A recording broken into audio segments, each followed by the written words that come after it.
नमस्कार, मैं अशरफ शेख। मीरा भाईंदर शहर के चुनाव के बाद, चुनाव की प्रक्रिया पूरी होने के बाद मीरा रोड के अस्मिता क्लब में महाविकास आघाड़ी की तरफ से स्नेह मिलन का कार्यक्रम रखा गया था। इस कार्यक्रम में महाविकास आघाड़ी के पद अधिकारियों के साथ साथ कांग्रेस के वरिष्ठ नेता मुजफ्फर हुसैन भी मौजूद रहे। हमने चुनाव की इस जीत हार को लेकर उनसे प्रतिक्रिया ली है। आइए जानते हैं उनका इस पर क्या कहना है। सर, क्या कहेंगे जिस तरह से जो है आज महाराष्ट्र में महाविकास आघाड़ी की हार हो गई है और लोगों का जो है वीडियो वायरल कर रहे हैं लोग जगह जगह पे कि ईवीएम को लेकर, चुनाव आयोग को लेकर सवाल उठा रहे हैं, तो क्या कहेंगे आप इसके? 145 मीरा भाईंदर की जनता ने, जिन्होंने मुझ पे विश्वास दिखाया, उसका मैं आपके चैनल के माध्यम से धन्यवाद व्यक्त करता हूं। और क्षेत्र के लिए जो हम काम करते आए वो आगे भी करते रहेंगे। ईवीएम के मुद्दों को लेकर के हमने इलेक्शन कमीशन के ऑब्जर्वर्स के पास, आरओ के पास शिकायत दर्ज कराई थी, जिसमें से कुछ 3 अधिकारियों को उन्होंने शायद शोकॉज नोटिस दिया और 1 या 2 मशीन की शायद काउंटिंग भी फिर बाद में नहीं ली। वीवीपैट मशीन में जो 5 मशीन चेक करने का अधिकार है, वो 5 मशीन चेक की गई। उसमें एक चीज बहुत ही आश्चर्यचकित नजर आई। उन 5 मशीनों में से 3 मशीन में इंडिपेंडेंट गीता जैन जो थी, उनको 47 एग्जैक्ट इतना नंबर वीवीपैट मशीन में उतनी पर्ची निकली। तो ये एक प्रश्न चिन्ह जरूर खड़ा करता है। धुले ग्रामीण में हमारे दोस्त कुणाल पाटिल है, जो वीडियो मैंने देखा, जो उनसे बात हुई, उनके गांव में, खुद के गांव में, उनका खुद का वोट मशीन में नहीं है। तो ये आश्चर्यचकित बात है। महाराष्ट्र भर से ऐसी कई बातें, शिकायतें आ रही है कि इस तरह से मशीनों के अंदर गड़बड़ी नजर आई है। ईवीएम को लेकर के पूरे देश में विरोधी पार्टियों ने हमेशा से सवाल उठाया है। अनफॉर्चुनेट है कि सुप्रीम कोर्ट भी उस बात को मानने को तैयार नहीं, और सुप्रीम कोर्ट ने अपनी रूलिंग दे करके उस चैप्टर को बंद कर दिया। देश में अगर फेयर इलेक्शन चाहते हैं तो जो जनता की मांग है कि बैलेट पे वोटिंग होनी चाहिए, मैं समझता हूं जनता की मांग को रूलिंग गवर्नमेंट ने और इलेक्शन कमीशन ने मानना चाहिए। अगर कहीं पे धांधली नहीं है, गड़बड़ नहीं है, तो बैलेट पे वोटिंग करने में दिक्कत क्या है?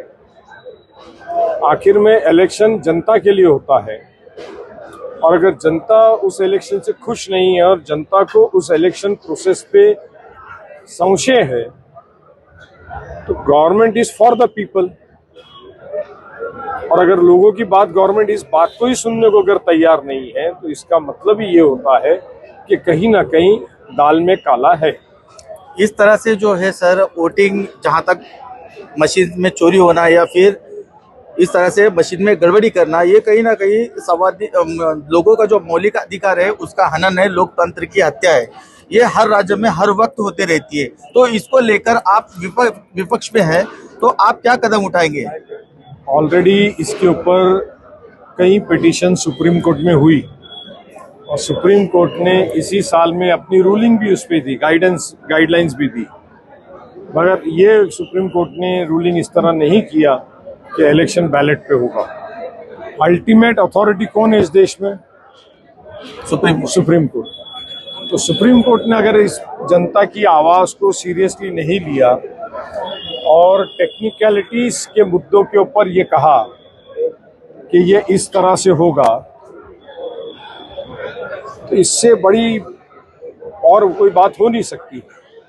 मैंने इसीलिए अपने भाषण में कहा कि ऐसा समय देश में आ गया है कि लोगों को रेवोल्यूशन करना पड़ेगा, जनता को रास्ते पे उतरना पड़ेगा, और तब जाकर के ये ईवीएम मशीन की बातें जो है ये इलेक्शन का जो प्रोसीजर है बदलाव हो सकेगा।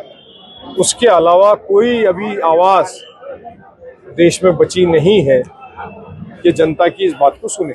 जिस तरह से राहुल गांधी ने भारत जोड़ो यात्रा निकालकर एक बहुत बड़ा आंदोलन जो है करके दिखाया उन्होंने, क्या इसी तरह से इस ईवीएम के खिलाफ, इस मशीन के खिलाफ या फिर इस लोकतंत्र को आवाज को दबाने के खिलाफ क्या महाविकास आघाड़ी कोई आंदोलन वगैरह चलाने वाली है? इंडिया आघाड़ी के नेतागण और India Aghadi has a political outfit.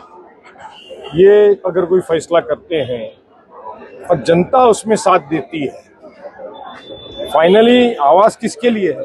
जनता के लिए। जनता के लिए। और अगर उसमें जनता साथ नहीं देगी और जनता ये इसको भी पॉलिटिसाइज कर देगी, इस आंदोलन को भी, तो मैं नहीं समझता कि कोई चीज इसको रोक सकेगी।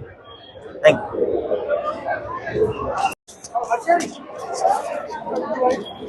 ठीक है, हाँ इधर का उनको ही ले लो खाली। हाँ रोल।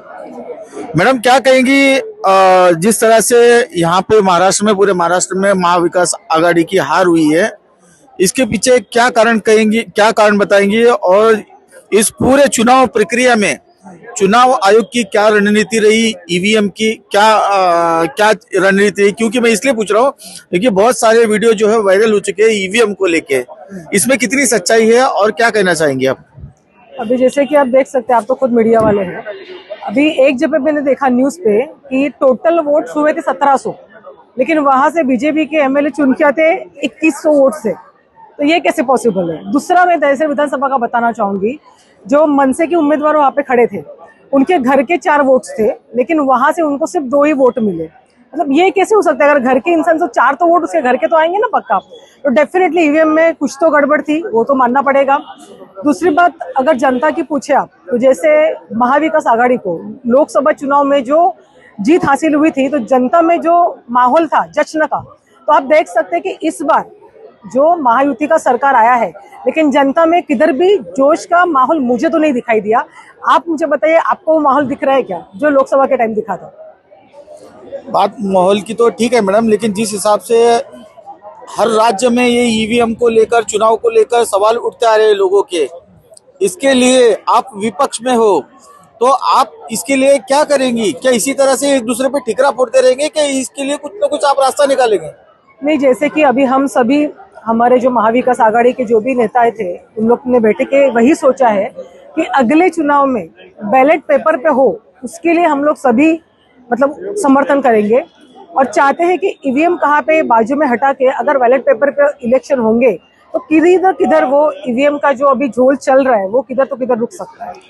आज जिस तरह से आपकी महाविकास आघाड़ी की तरफ से ये सम्मेलन किया गया है, इस सम्मेलन के बाद भी क्या आप एकजुट उतरेंगे अगले इलेक्शन में, या फिर इसी तरह से एक दूसरे पे ठिकरा फोड़ते रहेंगे, लोकतंत्र की हत्या होगी और आप खामोश रहेंगे? क्या कहना चाहेंगे इस पर? सच्चाई ये है कि आज का जो शेष सम्मेलन है, हमारे नेता आदरणीय मुजफ्फर हुसैन जी जो कैंडिडेट है, जिन्होंने चुनाव लड़ा, उन्होंने जिन कार्यकर्ताओं ने जो मेहनत की है उनके लिए, उनके कृतज्ञता, उनका आभार व्यक्त करने के लिए इसलिए सम्मेलन रखा गया था। रही बात जो आप बोल रहे हो, हम एकजुट नहीं है, हम एकजुट थे, एकजुट है और एकजुट रहेंगे।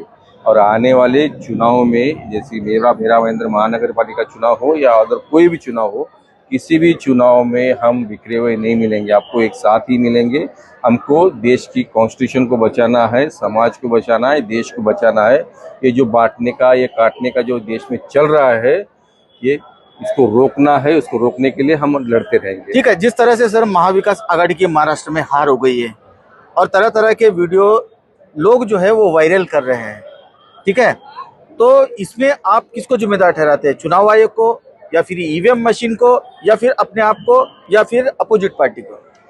ये देखिए, अभी तक जो टेक्निकल बात चीज़ें है ईवीएम के बारे में, ऐसे देखा जाए बहुत सारे बूथ पे ऐसी घटनाएं हुई हैं जहाँ पे वोटर्स कम है, वोट ज़्यादा किसी पार्टी को मिले हैं, और कुछ जगह ऐसा भी हुआ है सेम कैंडिडेट, जैसे एक ही पार्टी के कैंडिडेट को एक समान वोट मिले हैं।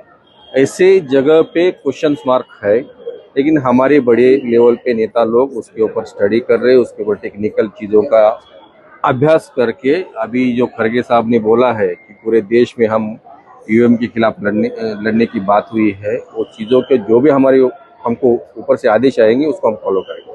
नहीं, सर जिस हिसाब से महाराष्ट्र में महाविकास आघाड़ी की हार हो गई है और पूरे महाराष्ट्र में तरह तरह की वीडियो ईवीएम को लेकर, चुनाव आयोग को लेकर जिस तरह से चल रही है, उस पर आपका क्या मत है, क्या कहना है? देखिए, जब जब चुनाव होते हैं तो ईवीएम पे लोगों का एक प्रश्न उठता है और वो प्रश्न जायज़ है। अगर आप महाराष्ट्र के गांव-गांव तक जाएंगे, शहर में जाएंगे, तो हर तरफ जो माहौल था वो किसी भी एक पक्ष के तरफ नहीं था और जो रिजल्ट आया है वो एक ऐसी पार्टी की तरफ आया जिसके विरोध में लहर थी। हर तबका उस पार्टी से नाराज था, हर तबका महायुति से नाराज था। जो बांटने की राजनीति महायुति कर रही थी उसको महाराष्ट्र जैसा एक पुरोगामी प्रदेश नकार रहा था और उसके बावजूद अगर रिजल्ट आता है तो सिर्फ पॉलिटिकल पार्टी के वर्कर्स में नहीं बल्कि आम जनता में भी रोष है कि यह चुनाव का जो रिजल्ट है हमारे मतदान के अनुसार नहीं है। ऐसे भी कई गांव हैं जहां पर लोगों ने किसी और पार्टी को वोट दिया है और उस गांव के जो पोलिंग बूथ है उसके रिजल्ट में 0 वोट आ रहा है उस पर्टिकुलर पार्टी के लिए। तो कहीं ना कहीं चुनावों में धांधली हुई है। बार बार लोगों ने प्रश्न उठाया है, लेकिन इस बार महाराष्ट्र में जिस तरह से धांधली हुई है बहुत बड़े पैमाने पर हुई है। हमें पता है कि हमारी लड़ाई अडानी जैसे धन्ना सेठों से थी और उनके जो एजेंट हैं उन्होंने अडानी के साथ मिलकर महाराष्ट्र को जो लूटने का प्लान बनाया था उसका ही एक स्टेप था ईवीएम में धांधली और उसके तहत ये रिजल्ट आया है। ईवीएम की धांधली आप कहते हो, चुनाव से पहले बाईकाट क्यों नहीं करते आप? नहीं, अगर आप हमारे इंडिया अलायंस के अगर पार्टनर की बात सुनेंगे, संसद में इंडिया अलायंस के नेता अखिलेश यादव ने कहा था, ऑन रिकॉर्ड संसद में कहा है कि मेरी इंडिया में 3rd लार्जेस्ट पार्टी है ये संसद में, मैं जीतने के बावजूद भी ईवीएम पर सवाल उठाता हूं। मैं चाहे 80 की 80 सीटें लेकर आऊंगा उत्तर प्रदेश की लोकसभा में, तभी भी मैं ईवीएम पे सवाल उठाऊंगा। तो इंडिया अलायंस हमेशा ईवीएम पे सवाल उठाता रहा है। बाईकाट क्यों नहीं करते इलेक्शन को?